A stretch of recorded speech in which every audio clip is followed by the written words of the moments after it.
ये नहीं मांगती यार, वो कॉफी मांग रहा है क्या? हद जाने का नहीं, खाने का हमारी बात। चलो कल क्या बता दिया था?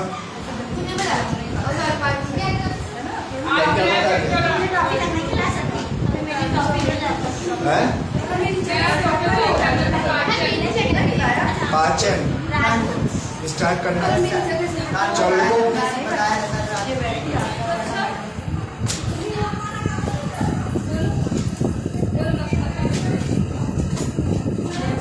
हेडिंग डालो।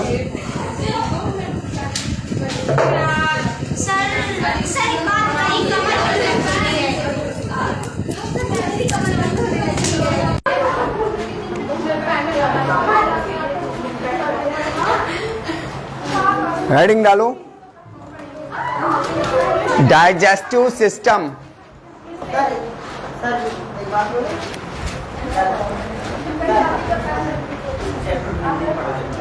तो हिंदी में ही तो पढ़ा रहे। डाइजेस्टिव सिस्टम है।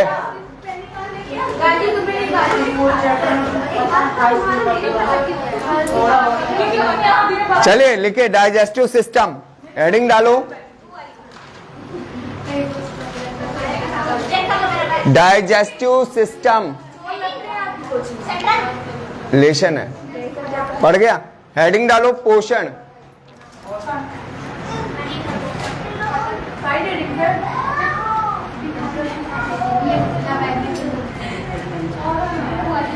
डाइजेस्टिव सिस्टम सबसे पहली हेडिंग डालो पोषण, जिसको इंग्लिश में क्या बोलते हैं? न्यूट्रिशन। न्यूट्रिशन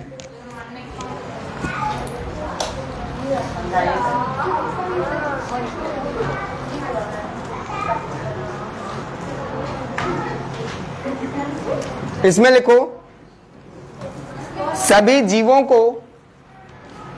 पोषण में लिखो, देखो पोषण है क्या?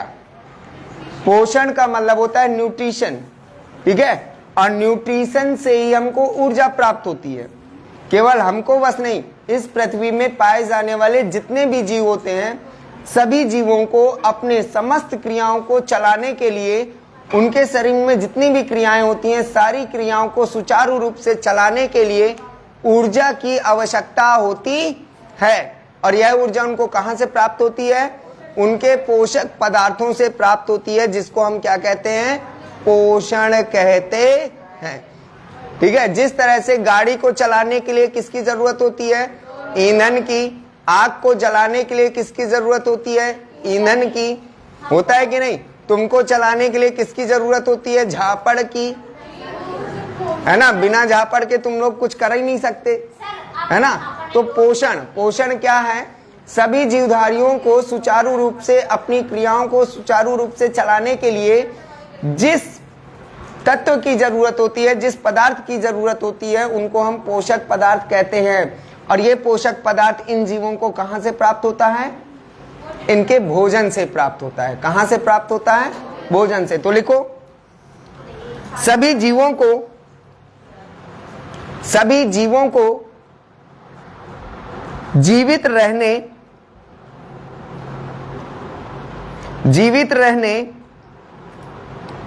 तथा शरीर में होने वाली समस्त क्रियाओं को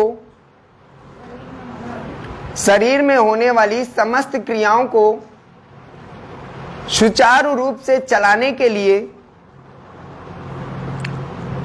ऊर्जा की आवश्यकता होती है। समस्त क्रियाओं को सुचारू रूप से चलाने के लिए ऊर्जा की आवश्यकता होती है।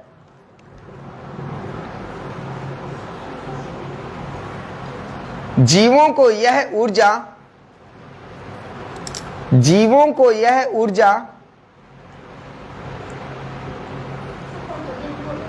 इनके भोज्य पदार्थों से प्राप्त होती है। अब सभी जीवधारियों का पोषण क्या होता है? अलग अलग प्रकार का होता है। क्या? जीवों को यह ऊर्जा इनके भोज्य पदार्थों से प्राप्त होती है और समस्त जीव एक जैसे नहीं होते कि एक जैसा ही पोषण लें। ठीक है, पोषण के आधार पर जीवों को कई भागों में बांटा गया है। पता है कौन कौन से? पोषण के आधार पर जीवों को कई भागों में बांटा गया है। कौन कौन से? पहला शाकाहारी, दूसरा मांसाहारी, तीसरा सर्वाहारी, चौथा मृतोपजीवी। ठीक है, तो पोषण के आधार पर जीवों को कई भागों में बांटा गया है। तो हर जीव अपने पोषक पदार्थों को या अपनी ऊर्जा को प्राप्त करने के लिए अलग अलग प्रकार से पोषक पदार्थों को प्राप्त करते हैं, भोज्य पदार्थों को प्राप्त करते हैं। तो लिखो, क्या लिखा है? भोज्य ऊर्जा की आवश्यकता होती है। आगे, यह ऊर्जा इनको भोज्य पदार्थों से प्राप्त होती है। आगे लिखो, जीवों द्वारा भोजन से पोषक तत्वों को प्राप्त करना, जीवों द्वारा भोजन से पोषक तत्वों को प्राप्त करना और शरीर की विभिन्न कोशिकाओं तक पहुंचाना और शरीर की विभिन्न कोशिकाओं तक पहुंचाने की क्रिया पोषण कहलाती है। विभिन्न कोशिकाओं तक पहुंचाने की क्रिया पोषण कहलाती है। ठीक है, अब पोषण के कितने प्रकार होते हैं? दो। कौन कौन से? स्वपोषी और परपोषी। तो लिखो, पोषण के आधार पर जीवों में पोषण का आधार या जीवों में पोषण दो प्रकार के होते हैं। हाँ, जीवों में पोषण दो प्रकार का होता है।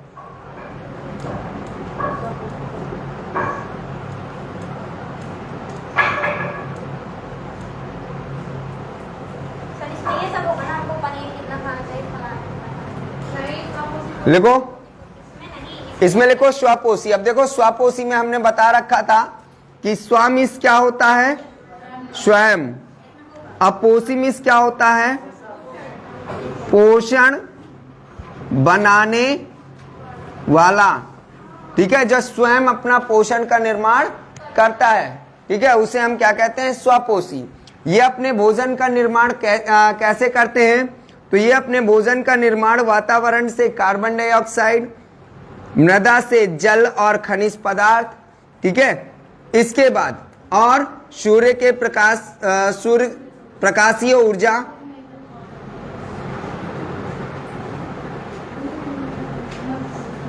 प्रकाशीय ऊर्जा को प्राप्त करिए क्या करते हैं? अपने भोज्य पदार्थों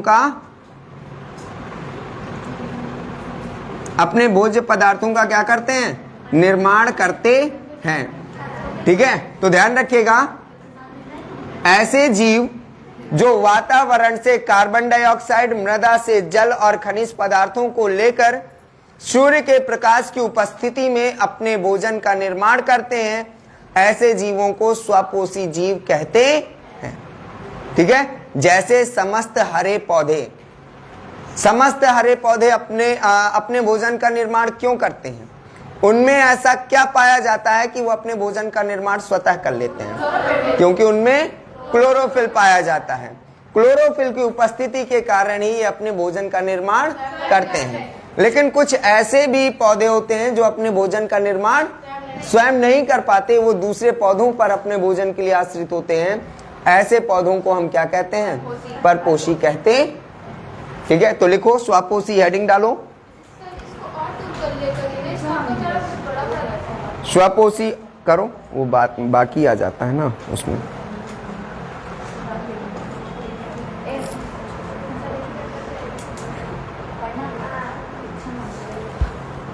लिखो, हेडिंग डाल दी स्वापोषी। इसमें लिखो स्वापोषी का शाब्दिक अर्थ, स्वापोषी का शाब्दिक अर्थ स्वयं पोषित करना है। शाब्दिक अर्थ स्वयं पोषित करना है। पोषित करना है।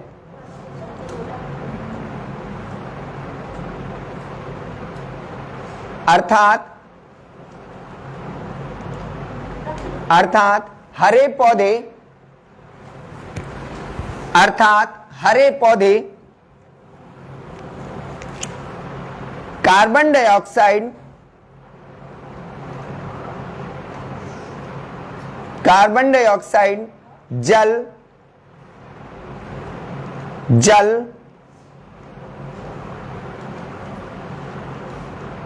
प्रकाश तथा पर्णहरिम की उपस्थिति में, पर्णहरिम की उपस्थिति में प्रकाश संश्लेषण की क्रिया के द्वारा, प्रकाश संश्लेषण की क्रिया के द्वारा, प्रकाश संश्लेषण की क्रिया के द्वारा अपने भोजन का निर्माण, अपने भोजन का निर्माण स्वतः करते हैं।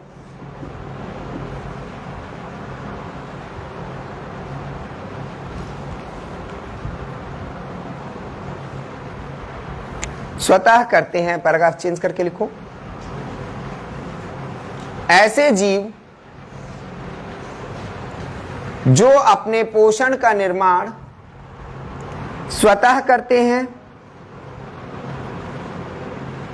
ऐसे जीव जो अपने पोषण का निर्माण स्वतः करते हैं, उन्हें क्या कहते हैं? स्वापोषी कहते हैं। उन्हें स्वापोषी कहते हैं। स्वापोषी कहते हैं। और ऐसे पादपों को, इसे आउटलाइन करके लिखना, और ऐसे पादपों को समभोजी पोषण, और ऐसे पादपों को समभोजी पोषण कहते हैं।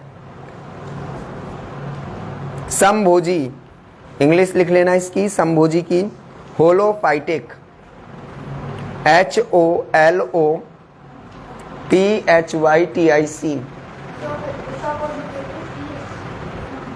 समभोजी। और ऐसे पादपों को होलोफाइटिक, HOLOPHYTIC, होलोफाइटिक, हो गया, होलोफाइटिक कहते हैं। हो गया। सेकंड नंबर की हेडिंग डालो। सेकंड नंबर की कौन सी? परपोषी। परपोषी इंग्लिश होती है इसकी हेट्रोट्रॉपिक न्यूट्रिशन। है? लिखो, हेट्रोट्रॉपिक न्यूट्रिशन।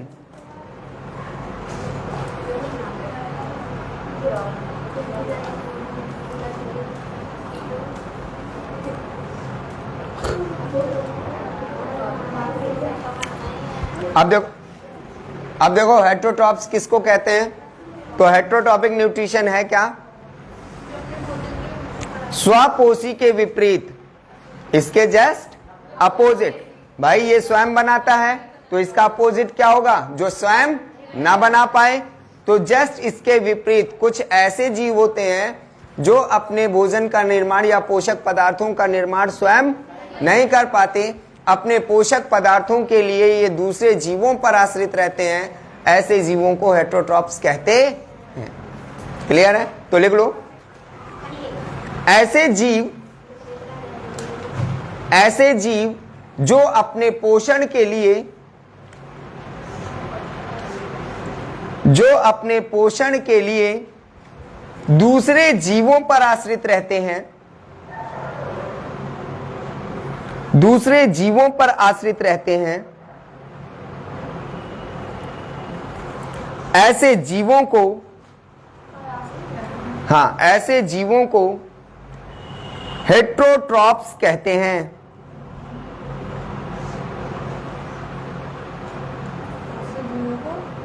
हेट्रोट्रॉप्स कहते हैं।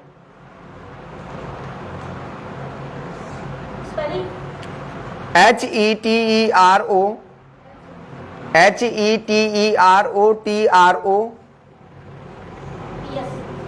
PHS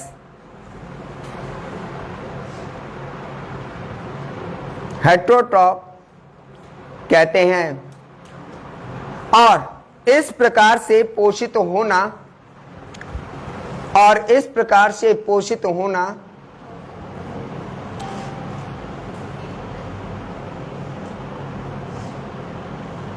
परपोषण कहलाता है।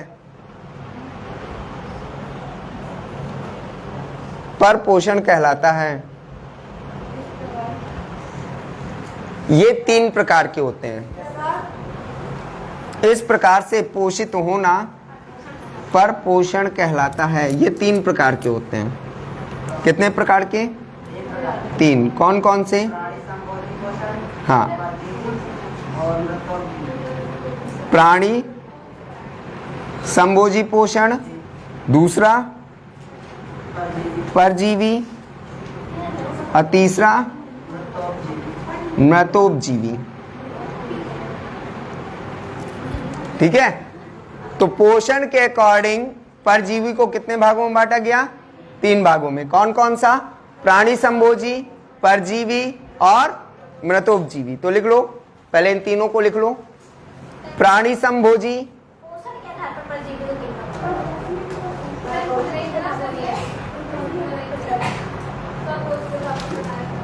देखो ये 3 प्रकार के होते हैं। पहला प्राणी संभोजी,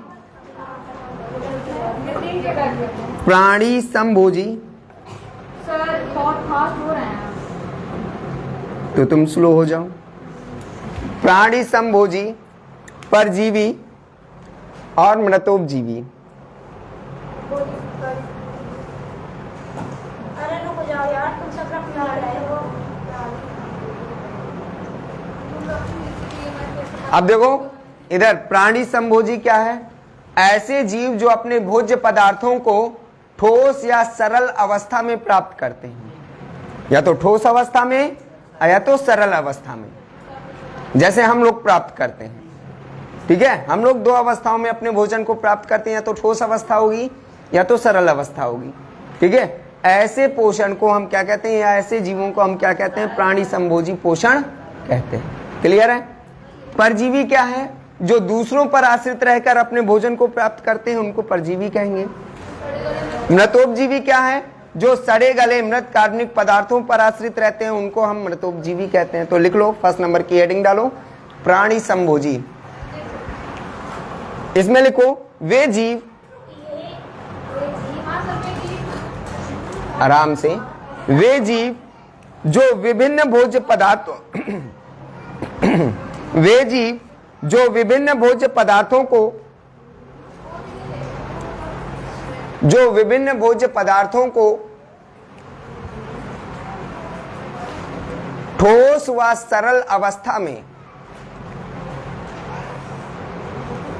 ठोस व सरल अवस्था में प्राप्त करते हैं, प्राप्त करते हैं, ठोस व सरल पदार्थों में प्राप्त करते हैं, उन्हें प्राणी संभोजी कहते हैं। उन्हें प्राणी संभोजी कहते हैं। होलो, होलोजोइक, HOLOZOIC, होलोजोइक इंग्लिश में। इसके बाद सेकंड नंबर डालो, परजीवी।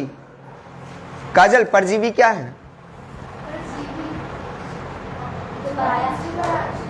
हाँ, जो दूसरों पर आश्रित रहते हैं अर्थात दूसरों से अपने भोजन को प्राप्त करते हैं उनको हम क्या कहते हैं? परजीवी। लिख लो इसमें, परजीवी जो जीव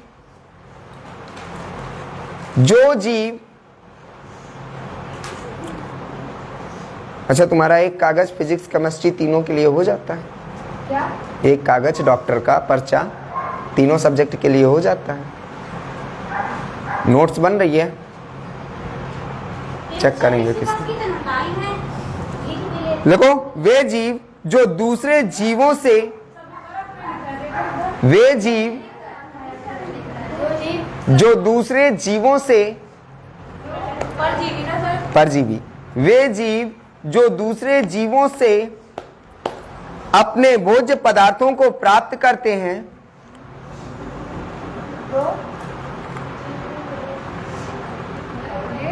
जो जीव दूसरे जीवों से अपने भोज्य पदार्थों को प्राप्त करते हैं उन्हें परजीवी कहते हैं। जैसे फीताकृमि, फीताकृमि इसको इंग्लिश में बोलते हैं टेपवर्म। फीताकृमि, टेपवर्म, फीताकृमि हो गया। हाँ, टेपवर्म, फीताकृमि, अमर बेल, कॉमा करके लिख लो, अमर बेल, अमर बेल हो गया। अच्छा, रिया, मृतोपजीवी क्या है?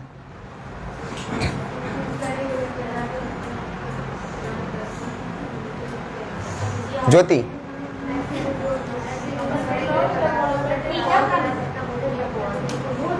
खुशी,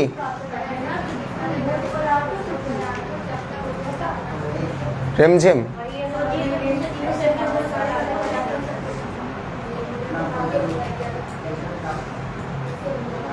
डिट्टो है ना, सेम टू यू। बताओ, मृतोपजीवी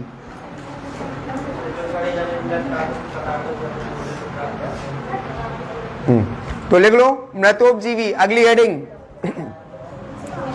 सैप्रोफाइटिक इसको इंग्लिश में बोलते हैं, सैप्रोफाइटिक। इसमें लिखो, वे जीव जो मृत जीवों से वे जीव जो मृत जीवों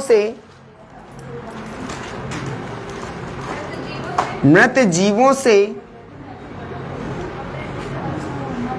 अपने भोज्य पदार्थों को प्राप्त करते हैं उन्हें मृतोपजीवी कहते हैं। ठीक है, जैसे कवक और जीवाणु, जैसे कवक, जीवाणु, हाँ,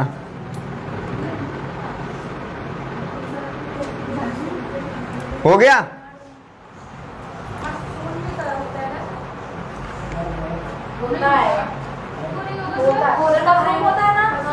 मशरूम, वो तुम्हें बना रहा है, तुम बन रही हो। नहीं बनी सर। चलो लिखो अगली हेडिंग, पोषक पदार्थ। अब देखो इधर इधर हमारे भोज्य पदार्थों में क्या पाए जाते हैं? हमारे भोज्य पदार्थों में क्या होते हैं? पोषक पदार्थ। क्या होते हैं? पोषक पदार्थ। तो ध्यान रखिएगा, हमारे भोज्य पदार्थों में पोषक पदार्थ पाए जाते हैं। ठीक है, ये जो पोषक पदार्थ होते हैं वो दो प्रकार के होते हैं। कितने प्रकार के होते हैं बताइए? ये पोषक पदार्थ कितने प्रकार के होंगे? तुम बताओ कौन कौन से? अगर दो प्रकार के हैं तो कौन कौन से? तीन हमको पता है, दो तुम बताओ। तीन हमको पता है, दो तुम बताओ।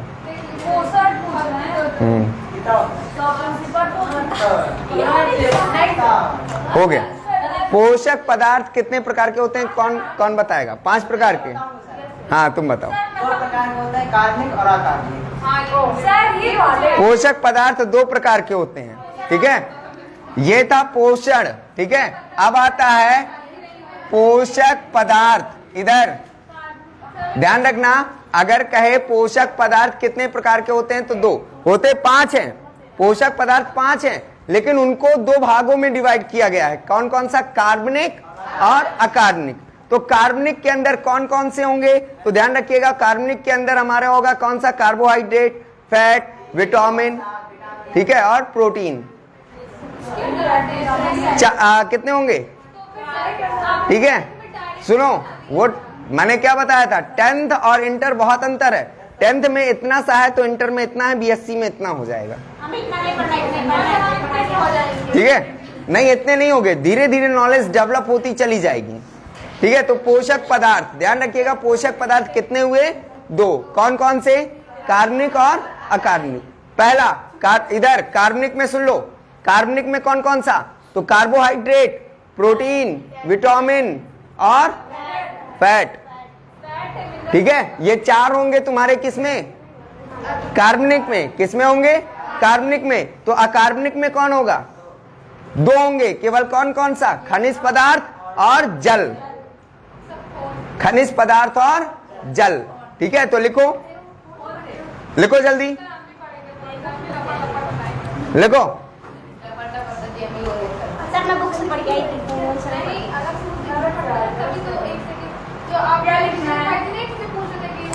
पोषक पदार्थ,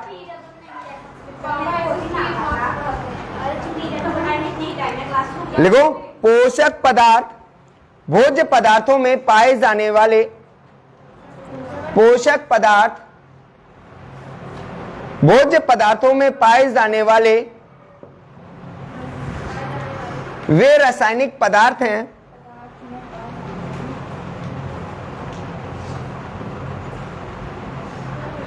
वे पदार्थ हैं जिनकी उचित मात्रा, जिनकी उचित मात्रा, ध्यान रखिएगा, पोषक पदार्थ की मात्रा अगर राइट और लेफ्ट हुई, ठीक है, क्या हुआ? राइट लेफ्ट हुई, तो हम वहीं पर कुपोषण के शिकार हो जाएंगे, ठीक है। ध्यान रखिएगा, पोषक पदार्थ हमें एक राइट अमाउंट में चाहिए, एक निश्चित अनुपात में चाहिए।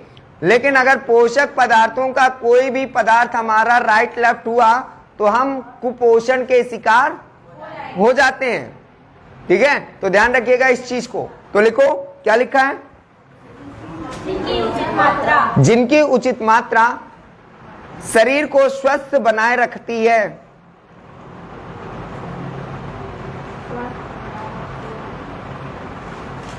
स्वस्थ बनाए रखती है। रासायनिक दृष्टि से, रासायनिक दृष्टि से पोषक पदार्थों को कितने भागों में बांटा गया है? 2 भागों में। पोषक पदार्थों को 2 भागों में बांटा गया है। फर्स्ट नंबर कार्बनिक, फर्स्ट नंबर कार्बनिक, नंबर लिखो, कार्बनिक। सर थोड़ा दूर रखा करी। तो छुआ का है। करंट मारता है।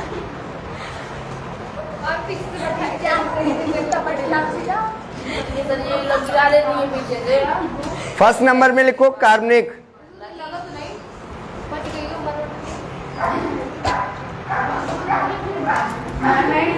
क्या है फर्स्ट नंबर में?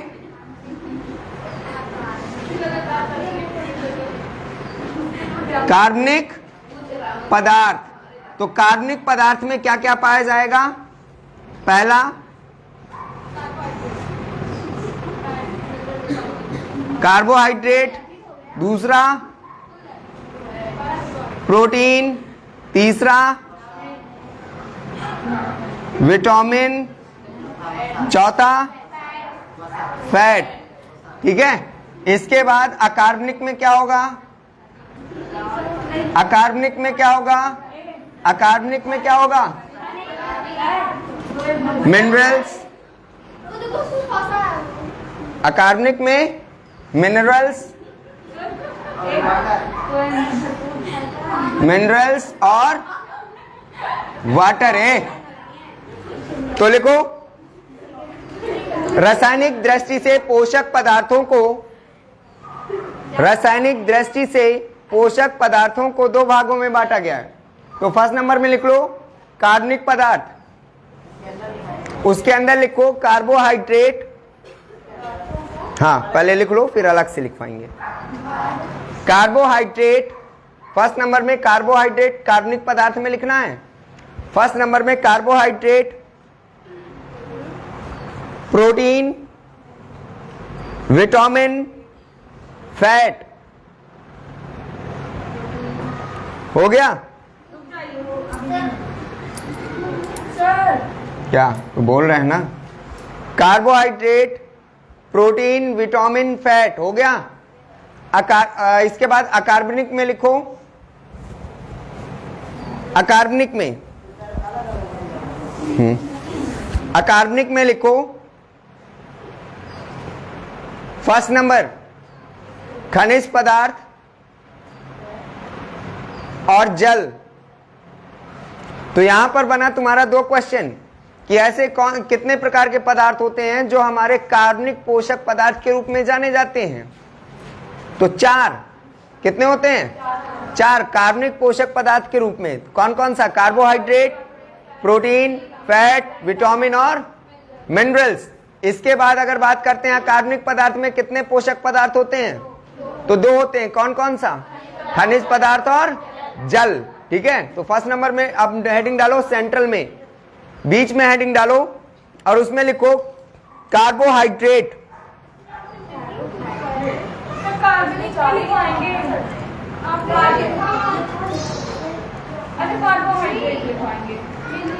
सेंट्रल हेडिंग डालो पहले, सेंट्रल हेडिंग कार्बनिक पदार्थ, सेंट्रल हेडिंग डालो कार्बनिक पदार्थ और फिर इसके बाद फर्स्ट नंबर की हेडिंग साइड में डाल दो कार्बोहाइड्रेट। हो गया, सेंट्रल में डाल दो कार्बनिक पदार्थ और साइड में डाल दो फर्स्ट नंबर की हेडिंग कौन सी? कार्बोहाइड्रेट। इसमें लिखो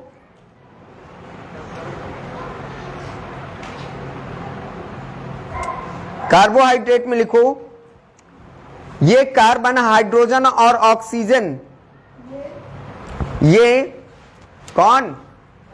कार्बोहाइड्रेट। ये कार्बन, हाइड्रोजन और ऑक्सीजन, ये कार्बन, हाइड्रोजन और ऑक्सीजन से मिलकर बने होते हैं।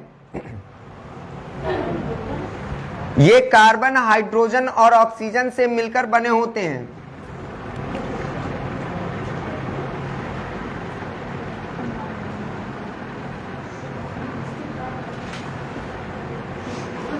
ये कार्बन, हाइड्रोजन और ऑक्सीजन से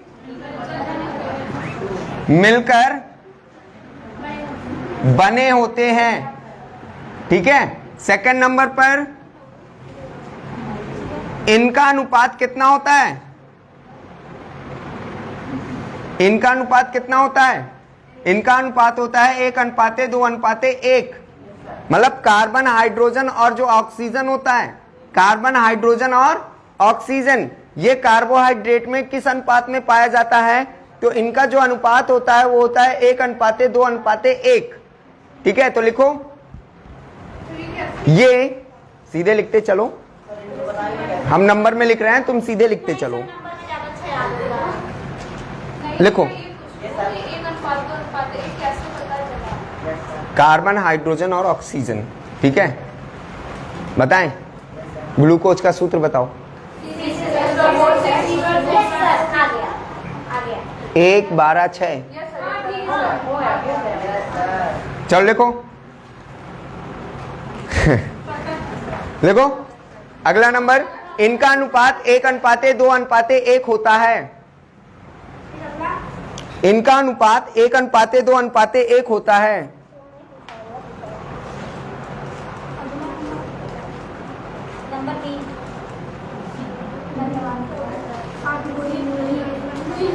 लिखो, सरल कार्बोहाइड्रेट, सरल कार्बोहाइड्रेट, सरल कार्बोहाइड्रेट शर्करा के अंतर्गत, शर्करा के अंतर्गत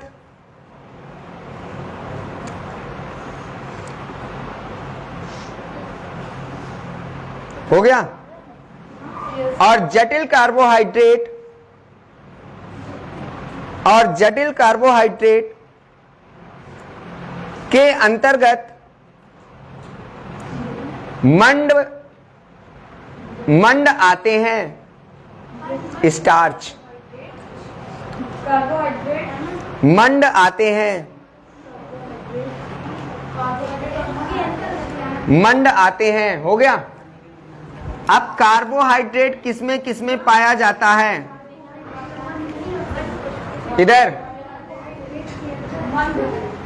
मन नहीं लग रहा है क्या? फिर से भगाऊं? लिखो, अब इधर कार्बोहाइड्रेट किसमें पाया जाता है? तो लिखो फर्स्ट नंबर एग्जांपल में चावल, चावल, आलू, आलू, गन्ना, एग्जाम्पल चावल, आलू, गन्ना,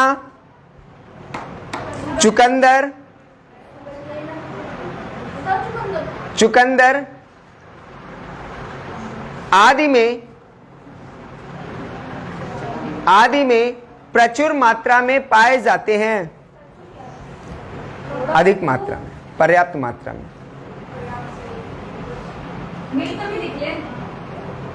प्रचुर मात्रा में पाए जाते हैं।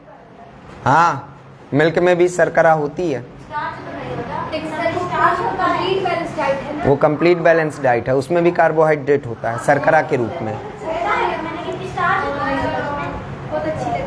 उसको कंप्लीट फूड कहा गया है, तभी तो दूध मीठा तुम्हें लगता है। चलो आगे लिखो,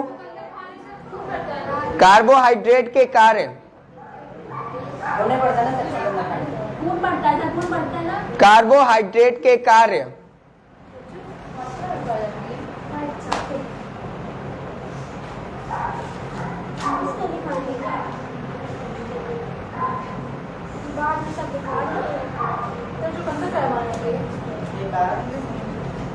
पालक में भी खून बढ़ता है, पालक में भी खून बढ़ता है। आगे लिखो, कार्बोहाइड्रेट,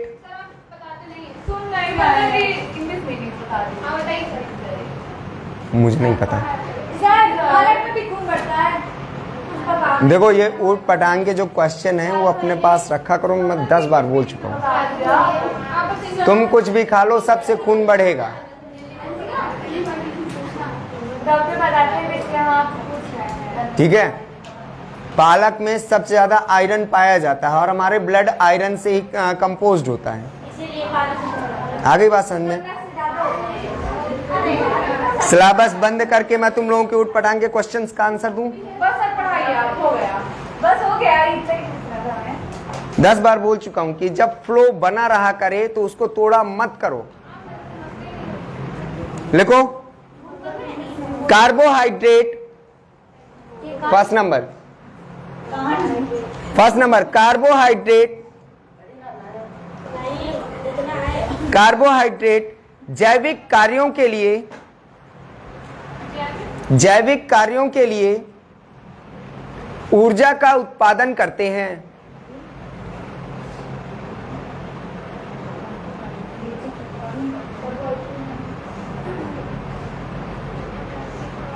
उत्पादन करते हैं। इनमें से ग्लूकोज,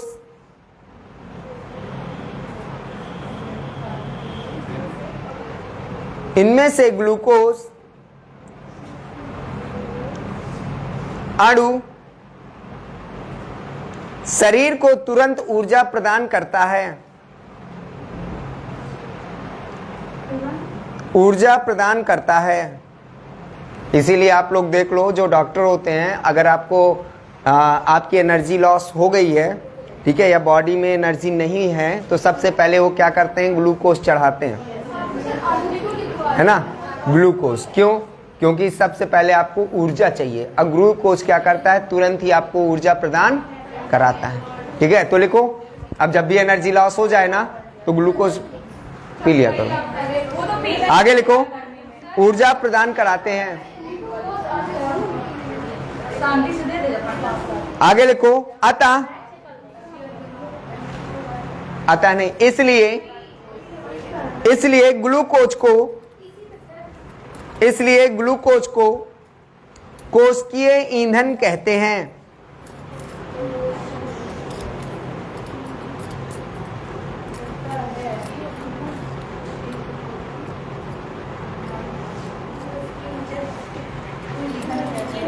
कोशिकीय ईंधन है। अगली हेडिंग डालो प्रोटीन। सेकंड नंबर की हेडिंग डालो प्रोटीन।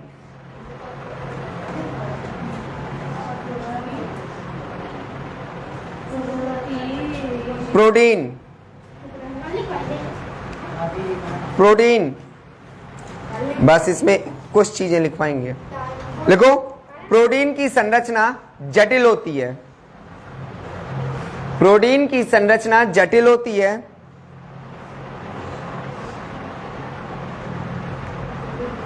और ये जीवों के शरीर का और ये जीवों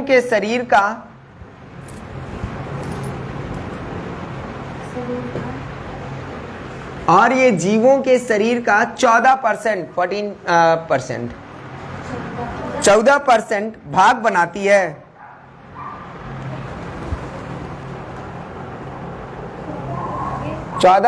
भाग बनाती है। ये बनी किसकी होती है? प्रोटीन किसकी बनी होती है? तो लिखो, ये कार्बन हाइड्रोजन ऑक्सीजन हो गया, और नाइट्रोजन के संयोग से बनती है।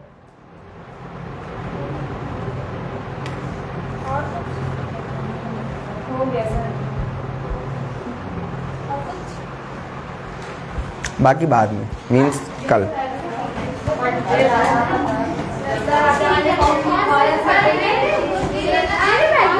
यही स्पीड